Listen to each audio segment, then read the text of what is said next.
Radio in motion program loading in 3, 2, 1. Program activated. Attention everyone, the unpleasant noise you are about to hear coming from your radio is not a mistake. Okay, first things first, what is your name? This is Big Sonny playing the best of the 90s and beyond.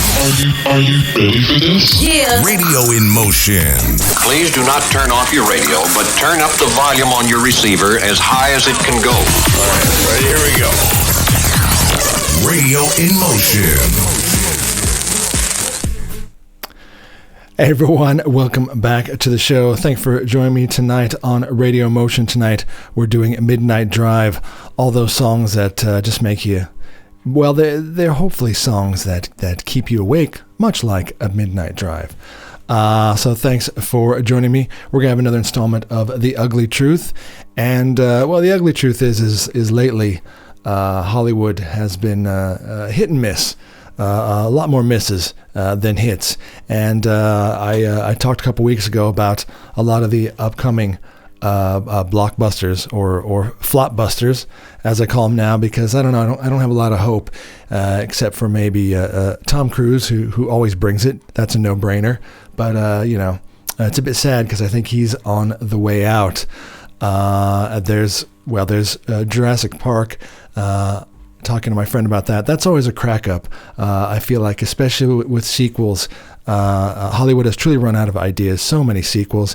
They've totally, milked Star Wars, destroyed Star Wars, Star Trek, Predator, Aliens, Terminator. They just cannot come up with something new. And Jurassic Park is hilarious because it's like, I don't know. I mean, I feel like I hear the theme song in my head, and it's going like, na, na, na, na, na, don't go to the island. It's assuredly instant death. You know what I mean? Nobody returns from the island. So that's the same plot every time. We've got to go back to the island where there's deadly dinosaurs because we need to collect a thing, whatever that thing is.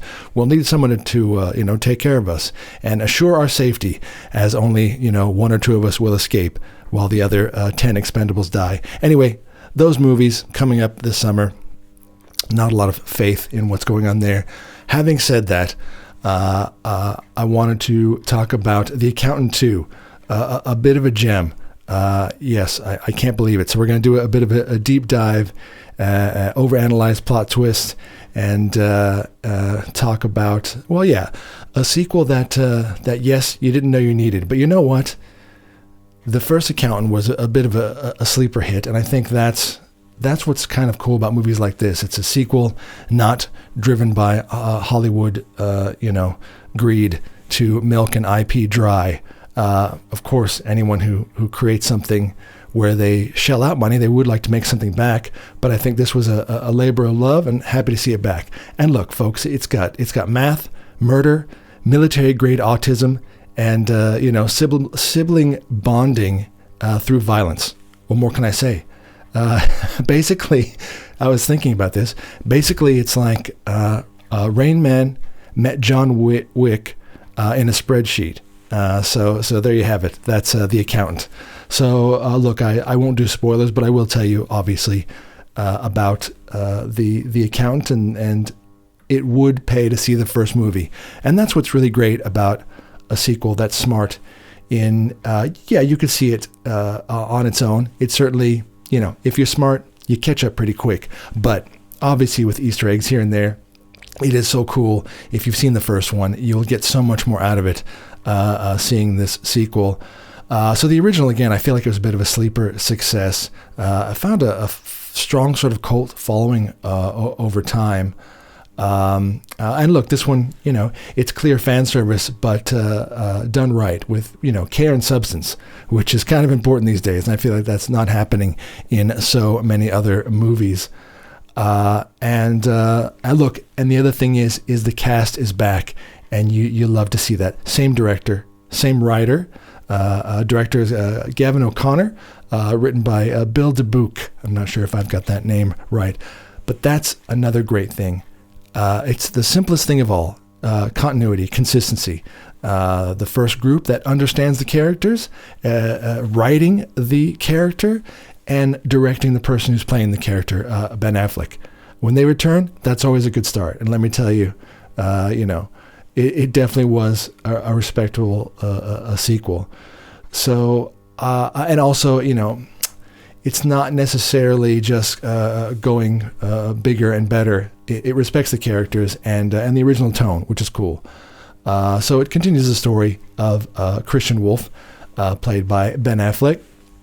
I think he plays that part great, and it's so unique, So it's his character is defined by having a high functioning form of autism, a mathematical genius, if you will. That's his specialty, and throwing in deadly combat skills.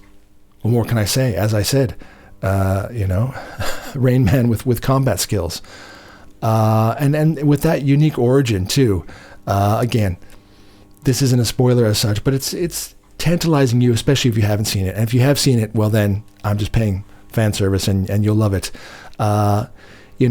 Having a tough love military father type of thing, who sort of forced him to face his challenges head on, rather than sheltering him. And again, I could get deep into that. There's probably a lot to that. There's merit to that, and understanding that, especially with something like Asperger's or autism, this is a person who actually, because they may be triggered by our surroundings, and we're able to deal with them normally. But when they are able to focus, they can hyper-focus on something, and very often it is something that they can, something like math or numbers, something that they can be very meticulous with, and highly functioning in that way can certainly lend itself well when you've got someone who's able to hone those skills, and then, like say, throw in some military combat skills. So that's how the father sort of raised him, rather than leaning into it and sheltering him. He said, look, the real world is tough. You need to live in it, and you face it. And again, that could go either way, but in this case, it created Christian Wolf. Also, it's a powerful message. His condition, it's not like romanticized or used as a gimmick. And I'm sorry, some movies and TV shows use it as a bit of a gimmick. It's part of who he is, but it's not all he is. And I think that's great. So again, it's not just all, explosions and machine guns, but, there's a bit of that too. And I can't say enough about the complex sibling dynamic between him and his brother Braxton, played by Jon Bernthal. So essentially, again, for any fans, this is also a movie that essentially has a Punisher and Batman in it together, and if they were brothers. Again, that's pretty cool. And it's not all about the action scenes. It really is, the emotional core of the film is the relationship with his brother. And how cool is that? How cool that he even came back. I think that's, how do you decide to do a sequel and do it right? First, you've got to decide who's coming back. Can they come back? And this is Ben Affleck. He's produced this as well. So, he's backing this with money and reputation. So obviously he puts out a call to Jon Bernthal and say, hey, you want to be my brother again and annoy me and try to get a rise out of me?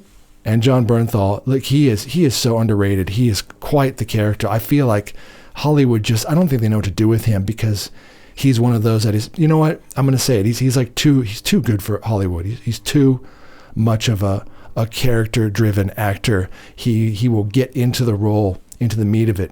And I think this role's great for him.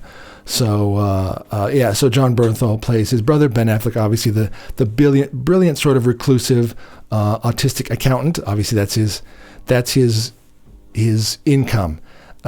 He is a accountant to let's say dangerous criminals, while secretly being an assassin. That's the gig.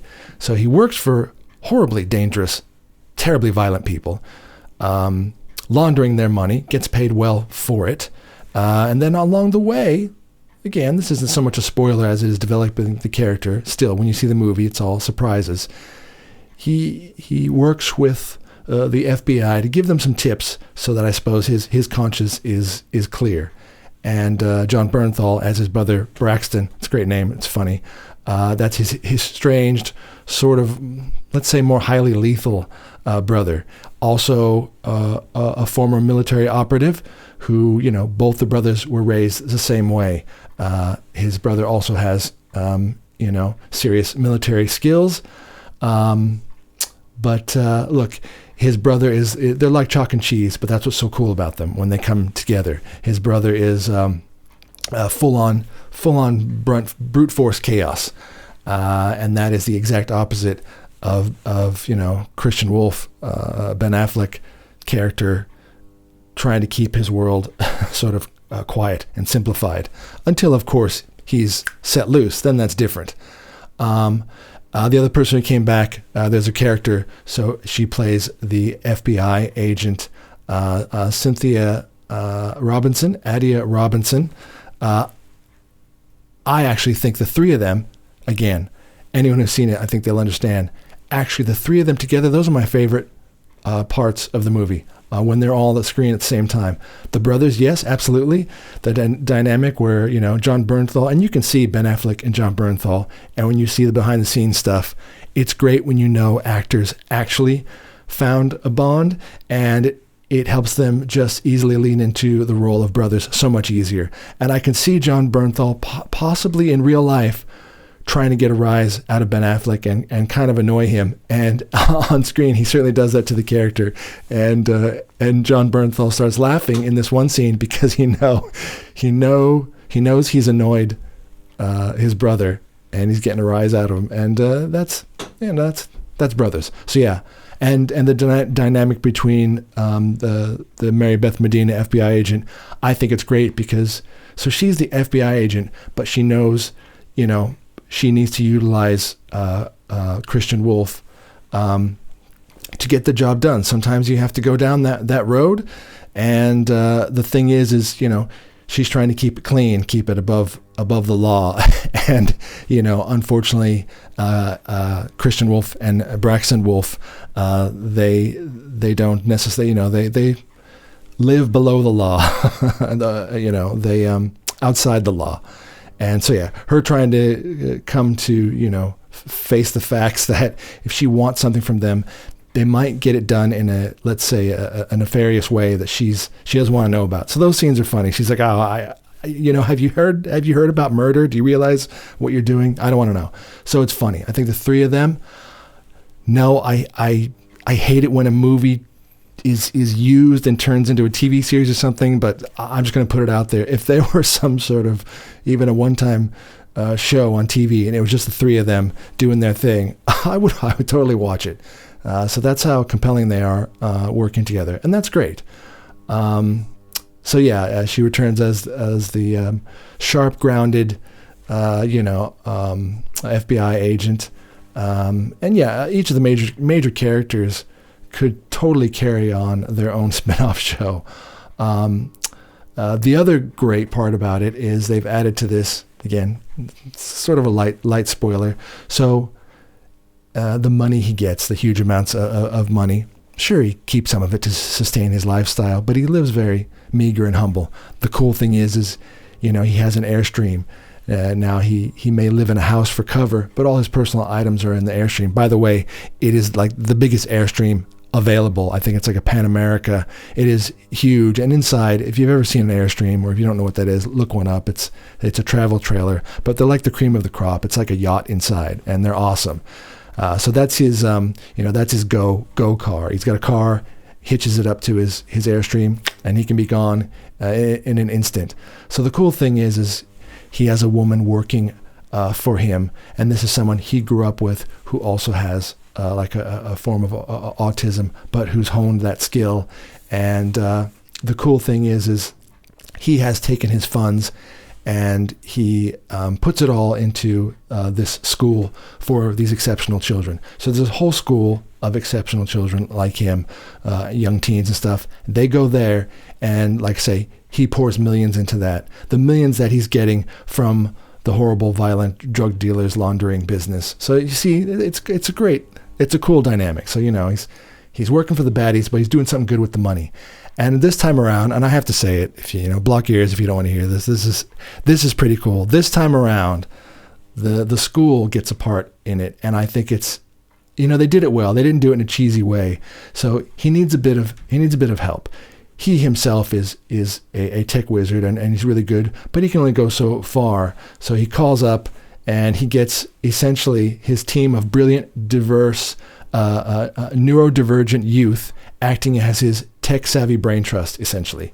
All right, it's like I need to look up this person. I need to find their ID, and they get on the computers and they go into neurodivergent savant mode, and boom, they're on it.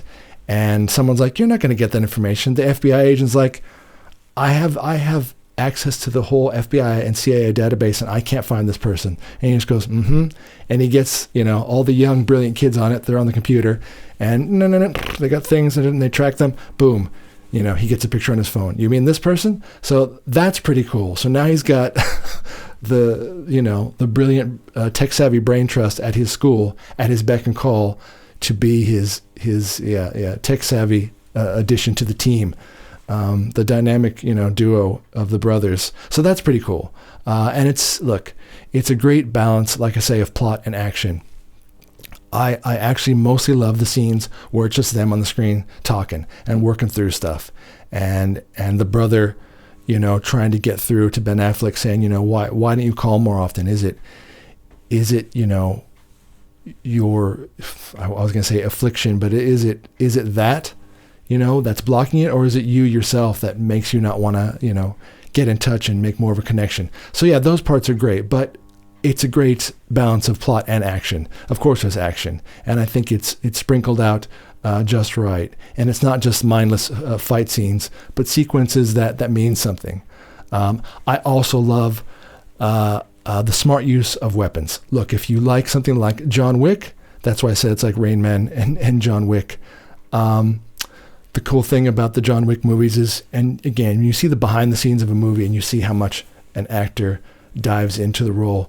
Keanu Reeves certainly did that through the whole John Wick series, as far as getting to know the weaponry up close. Because, any actor can go and the prop master shows them how to use it, and they just start shooting the machine gun.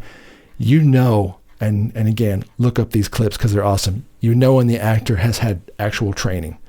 When they're shooting the gun and they pop out the clip and they put in another clip and they're using the gun right. They're not just like trying to use it like a wannabe gangster. They're using it like an actual tactical military person. And the best thing of all, like I said, just changing clips is awesome. Because in so many movies, you feel like this person has an endless amount of bullets. Yeah, we all like fantasy, but it grounds you a little bit better when there's a little bit of reality. And it's so awesome in one of the scenes, you actually see them. They've got all the clips on their bulletproof vest, and they're running out of bullets because they have to pop out clips and put new clips in. I don't care how big the clip is, folks, but after you rattle off a round of a machine gun, you're going to run out. The clips don't hold 10,000 bullets. So yeah, just little stuff like that, actual tactical training. It looks so cool on the screen.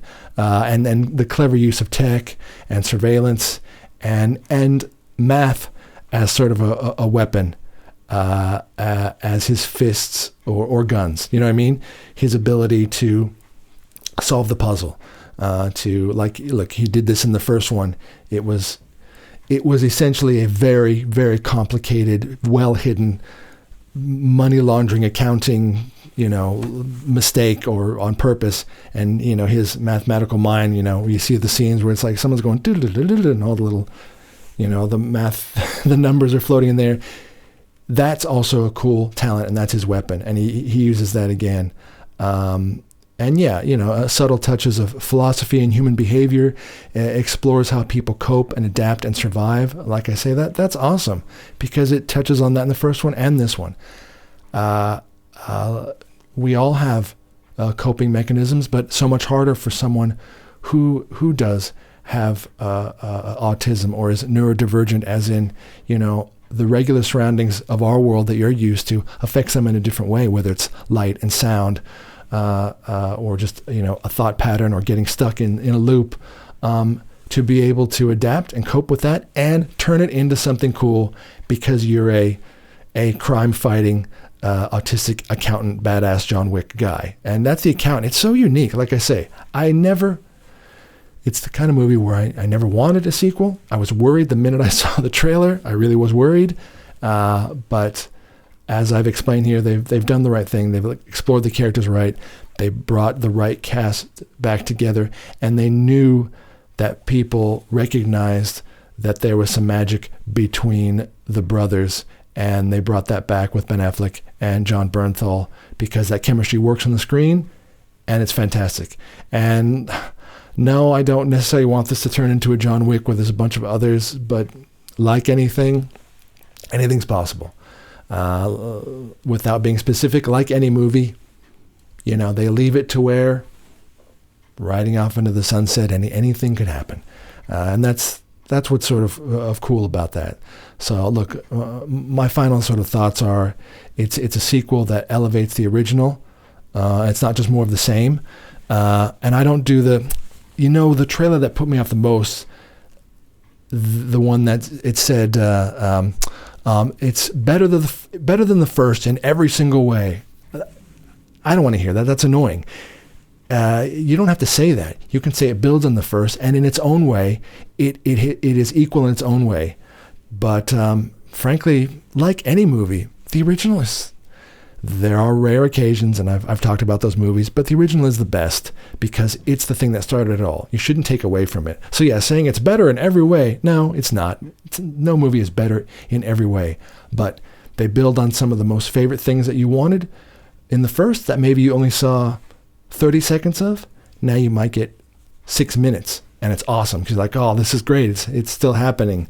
So that's all it does. Builds on the first, and it's fan service done right, which is done so wrong these days in Hollywood. They miss the mark so badly all the time. It pays respect to what made the first one special, and that's all anyone wants. That's all I ask for in a sequel. Alien and Aliens. Again, not to get fully into that, but it's a different director. James Cameron was a totally different take, but I don't knock Alien because that is Ridley Scott set that in motion, a unique vision, and there is nothing like Alien. Alien had hung more on the suspense horror part, and Aliens, well, Space Marines brought in the badassery that only James Cameron could. I think they stand equal, and the sequel is equal to the first in that they're a combo. You watch them back to back all the time, and it's great. So that's how that should work for a sequel, and it's certainly not happening these days, let me tell you. And yeah, like I say, The Accountant 2, definitely watch the first one, and then you will be ready and primed to watch the second one. Emotional, action-packed, thought-provoking. It's a rare combo these days. It really is. Like I say, I was pleasantly surprised. I was really worried.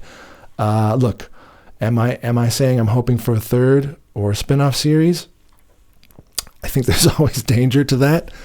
Like I just said, when the big movie companies get involved, for now it's not. I think it's actually Ben Affleck's movie company, or the one he's associated with.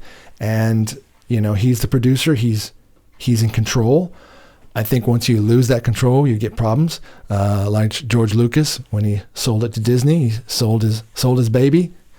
It all went wrong. So if Ben Affleck were somehow to keep control and oversight of it, even if he didn't want to be in it, which I hate when that happens. Yeah, I won't say no to a third or a spin-off series of the three of them. FBI agent Mary Beth Medina stars with Braxton Wolf and Christian Wolf as, whatever. That'd be cool. Look, I do think their dynamic together certainly deserves more screen time, and it would be cool to have more world building there with the school that he funds, and maybe seeing more kids come out of that school and they help him out. Yeah, okay, I hear you. You could go nuts with that, but only if it's done right. So look, that's my deep dive into The Accountant 2, and that's proof that just because you're socially awkward and a math genius doesn't mean you can't also be a one-man army with a secret hacker squad of gifted kids, helping you out. That's got to be one of the most unique plots around at the moment. But yeah, thanks for hanging out. And if you liked this episode, well, subscribe and drop a review or send me a message, and tell me your favorite moment from the movie. And remember, the accountant, always pay your taxes, or you can hire Ben Affleck to make your enemies disappear. I mean, hey, he's out there. All right, catch you next time, and we'll be back with some more great music on Radio Motion on tonight's Midnight Drive. You're listening to Sunbury Radio 99.3 FM.